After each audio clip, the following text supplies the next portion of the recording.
Pra gente agora iniciar profundamente aqui nos florais, eu quero lembrar que o conteúdo que a gente vai falar aqui, ele pode se estender para absolutamente qualquer ser vivo, tá? Então, pode ser nós, nos nossos filhos, pode ser nos nossos animais de estimação, a gente pode usar até mesmo para as plantas, tá? Então, os florais de Bach, eles são incríveis porque eles podem ser aplicados em absolutamente qualquer ser vivo. Vamos começar então. A vida, gente, ela é repleta de desafios, né? Como vocês com certeza sabem. E são tantas transformações que se torna inevitável lidar com inúmeras emoções. São elas as emoções que consolidam na gente o desejo, os sonhos, a nossa autoconfiança, a nossa capacidade de realização, no mais amplo sentido da palavra. Então, quando a gente não confia na gente, é sempre ligado a uma emoção. E quantas vezes a gente não deixou de fazer o que a gente deveria ou o que a gente gostaria, porque a gente achou que não tinha habilidades necessárias para dar conta daquilo, né? Os florais de Bach, eles trazem esse convite de mergulhar profundamente em nós mesmos. Lembrem-se disso. Profundamente primeiro em nós mesmos. E só depois a gente também ser capaz de ajudar o outro a mergulhar em si. Então, os florais de Bach eu apresento aqui, pode ser usado como uma terapia? Obviamente pode, para a gente ofertar aos outros, com certeza. Mas a primeira pessoa que tem que ser tratada com florais de Bach é você. Então, é você que tem que olhar para si e falar, olha, quais os caminhos que eu posso seguir, né? Nós estamos aqui agora em mais de 150 pessoas. Então, imagine que tenho certeza que tem alguém aqui que gostaria também de receber esse carinho, esse cuidado. Vocês podem trocar informações, né? Fazer isso entre vocês, seria ótimo, né? Então, isso é incrível, essa possibilidade. Mas primeiro a gente trata a gente mesmo, né? Por exemplo, na faculdade, quando você faz um curso de psicanálise, é obrigatório você fazer análise. Não adianta você ir lá querer tratar o outro se você não consegue lidar primeiro com as suas questões. Não tô dizendo que tem que estar tudo encerrado, gente, porque isso não existe. A perfeição é inatingível, inalcançável e a gente nem quer chegar nesse lugar. Mas é importante a gente começar a movimentar algumas coisas dentro da gente, até pra gente ter referências, tá? Então, pra gente começar aqui, eu quero mostrar pra vocês essa roda. Nós temos tantas emoções, e muitas vezes a gente não sabe nem nomear, nem identificar o que a gente sente. Então, parece que faltou essa aula no ensino médio pra gente, né, gente? No ensino médio não tinha que ser no fundamental. Porque ninguém fala pra gente sobre o que são as emoções, né? Sobre tá tudo bem a gente sentir todas elas, ou esse sentimento aqui, essa emoção tá um pouquinho exagerada, a gente vai ter que cuidar disso aqui com outro olhar. E muitas vezes a gente esquece de olhar com interesse, com empatia, para essa diversidade de possibilidades que acontece aqui dentro da gente. E aí eu te convido para olhar para essa roda aqui das emoções minuciosamente. E eu tenho certeza que você vai reconhecer que em pelo menos uma vez na sua vida você já teve cada uma dessas sensações. Essas emoções não nos são estranhas, mas parece que são. Porque na hora de nomear, a gente lembra muito pouco. Eu estou triste, eu estou feliz, eu estou ansiosa, eu estou... A gente não fala, né? Olha, eu estou me sentindo aborrecida, constrangida, cética, temerosa, eu estou me sentindo atônita, desiludida. A gente não consegue nomear as nossas emoções. E a gente fica muito aqui, ó, nesse campo central, que é o campo eu tô me sentindo mal, tô me sentindo com medo, tenho raiva. A gente fica muito sem explorar a possibilidade e a diversidade, né? E reconhecer que cada uma delas é parte de nós e nos torna seres individuais. Isso é libertador. Então aqui eu quero lembrar para vocês que ter raiva é preciso. Se sentir confuso também. Assim como se sentir reprimido, às vezes até ridicularizado. Essas emoções, eu falo que elas são o submundo das emoções, socialmente falando. Ninguém acha bonito. Mas também a gente acreditar que só existe pensamento positivo, que a gente sempre vai vibrar na energia da felicidade, é uma ingenuidade da nossa parte. E eu vou além.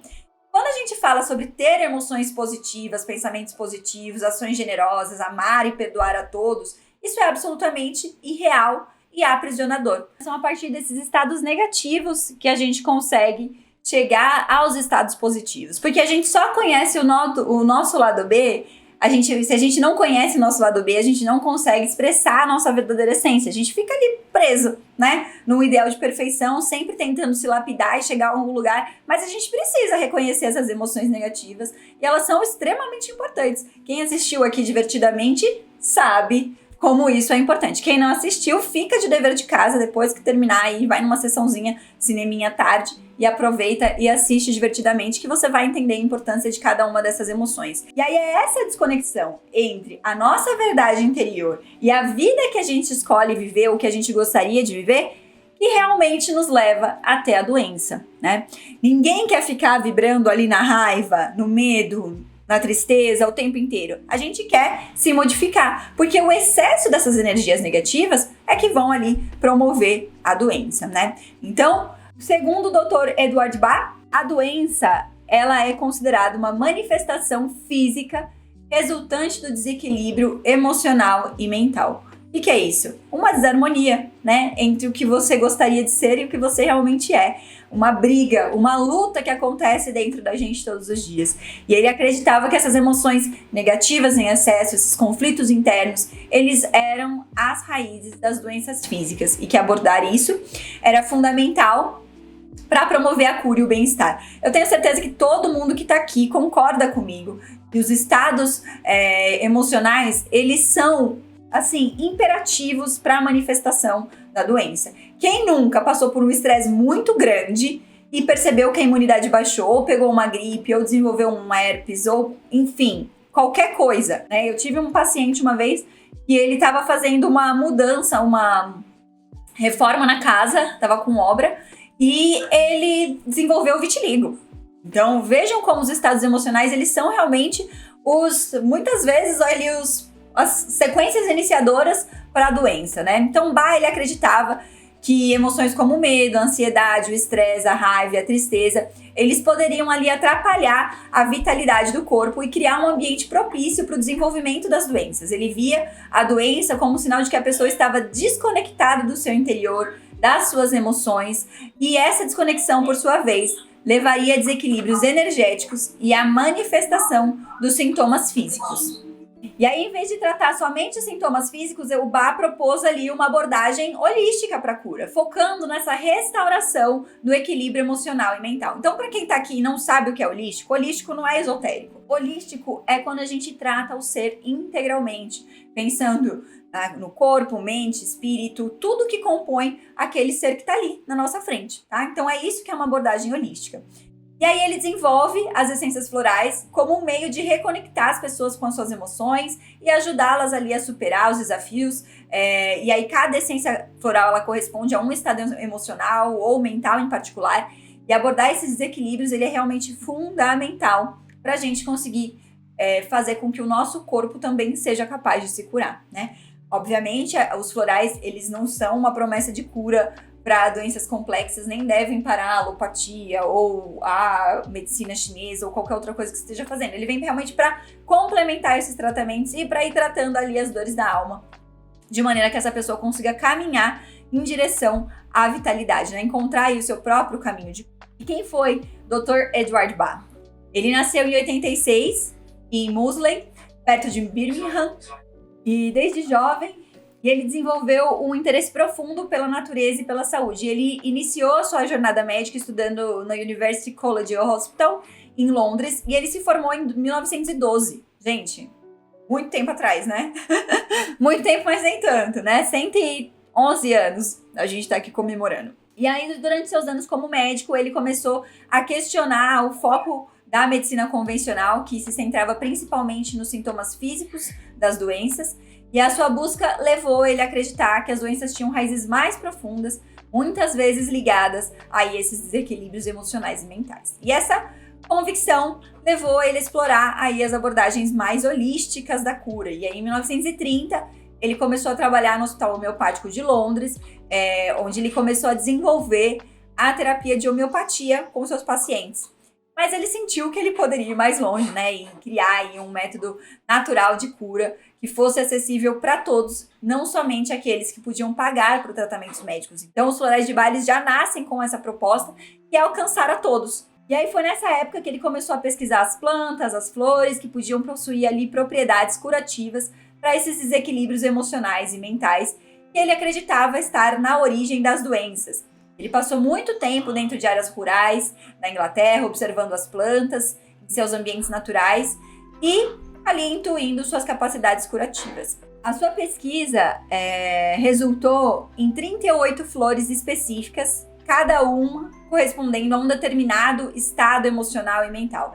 E ele acreditava firmemente que essas essências florais, elas tinham o poder de harmonizar e equilibrar as nossas emoções. E aí, em 1936, ele publicou o seu trabalho inicial, que é o Heal Thyself, que significa cure-se. E aqui no Brasil a tradução é cura-te a ti mesmo. E aqui ele explicava a sua filosofia e a sua abordagem à cura, né? Hoje, essas essências, elas são reconhecidas como remédios florais. Cada um deles pretende abordar aí um aspecto específico dentro da saúde emocional, promovendo aí o equilíbrio interior, né? E na sua jornada de pesquisa e descoberta, o Bach foi motivado pelo desejo de oferecer uma abordagem sutil, mas profundamente eficaz para a cura emocional e mental. Então, a gente está aqui não só hoje para estudar a sua obra, mas também para ampliar o olhar com base no seu desejo de divulgar os seus conhecimentos. Então, tenho certeza que o Dr. Bach aprovaria super esse nosso encontro de hoje. E eu tenho certeza que também vai ajudar vocês a multiplicar esse conhecimento e contribuir para o bem-estar de todos. E o que são essas essências florais que a gente está falando aqui desde o início, né? Como que elas são extraídas, aonde elas vêm, enfim, né? Os florais de Bach são preparados por meio de um processo simples que envolve a infusão das flores, né, em água. Coisa muito simples, né? Então são 5 passos para que isso aconteça. É feita a colheita das flores. Então essas flores, elas são colhidas geralmente num horário específico, durante a manhã, quando tem orvalho sobre elas, e é o momento que essa energia vital da planta está mais forte, né? E o que é a energia vital da planta, né? É a capacidade dela se reproduzir e multiplicar. É o momento do dia que nós também temos mais energia, né? O nosso corpo é feito para isso e os outros indivíduos da natureza não são diferentes. Então, neste momento, que é um momento onde a gente tem ali os primeiros raios da manhã, é o momento para colher essas flores, porque é onde elas estão com maior energia vital, né? A gente pode pensar nisso também quando a gente fala de alimentos. Então, quando você colhe um alimento ali fresco e que você consome, ele vai ter muito mais energia vital do que um alimento que já foi super processado. Por exemplo, uma mandioca e uma farinha de mandioca. Então, tem uma distância entre as duas coisas. Isso mantém a energia vital dessas plantas, fazendo com que a gente possa aí fazer os florais de Bach. Tá? Depois disso é feita uma infusão solar. Essas flores frescas, elas são colocadas numa tigela com água pura e limpa, exatamente nesse processo que está aqui. Ela é colocada num lugar ensolarado e a energia do sol atua de maneira que ela vai transferir as qualidades da energia vital dessa planta para a água. Além disso, também tem o método de ebulição. Tem algumas flores que são mais resistentes, elas necessitam de um processo realmente de fervura. Essa água, ela é fervida por um curto período, essa flor é fervida por um curto período de tempo, a água é resfriada e a essência é coletada. Depois disso é feita a preservação dessa essência, né? A flor agora, a essência floral, agora com todas essas propriedades sutis, ela é misturada com uma quantidade igual de brandy, como um agente conservante, e essa mistura cria o que a gente chama de essência mãe, que é altamente técnica e ela nunca é usada diretamente para os consumidores. E é feita, então, depois uma solução que a gente chama de solução estoque, que essa sim é a que é vendida, que a gente tem acesso e consegue comprar, e ela vai ser diluída em mais água e mais brandy. Quando a gente compra na farmácia de manipulação, é uma preparação a partir dessa essência de estoque, tá? A essência de estoque é essa daqui, ó. Ela vem nesse estoque, e aí quando você faz a diluição, não tenho nenhum aqui, mas aí mais ou menos assim, vai ver um gota-gotas, você faz o uso das essências florais, tá bom? Bom, e aí, como eu já falei para vocês, foram descobertas nesse processo 38 essências florais e também o Rescue, que é a única combinação que foi desenvolvida diretamente por Bach dentro dos florais de Bach. E aí, nessa foto aqui, eu mostro para vocês a caixa, né, de florais de Bach, que ainda são produzidas exatamente iguais, incluindo as mesmas plantas, o mesmo horário de colheita, as mesmas formas de fabricação. É uma técnica que vem sendo passada, né, de um para outro. Então existiam ali os auxiliares do Dr. Edward Bach, que ficaram como detentores desse conhecimento e multiplicação, e isso é feito até os dias de hoje, da mesma forma, no mesmo lugar em Birmingham. Por isso que é tão importante, quando a gente for indicar os florais de Bach, usar os florais de Bach original. Até porque o método detalhado de produção é igual à fórmula da Coca-Cola, gente. Ninguém sabe ao certo Mas todo mundo tenta copiar aí meio que em vão, né? Porque Coca-Cola sempre vai ter gosto de Coca-Cola, Pepsi sempre vai ter gosto de Pepsi, e a gente não consegue copiar nenhum nem outro.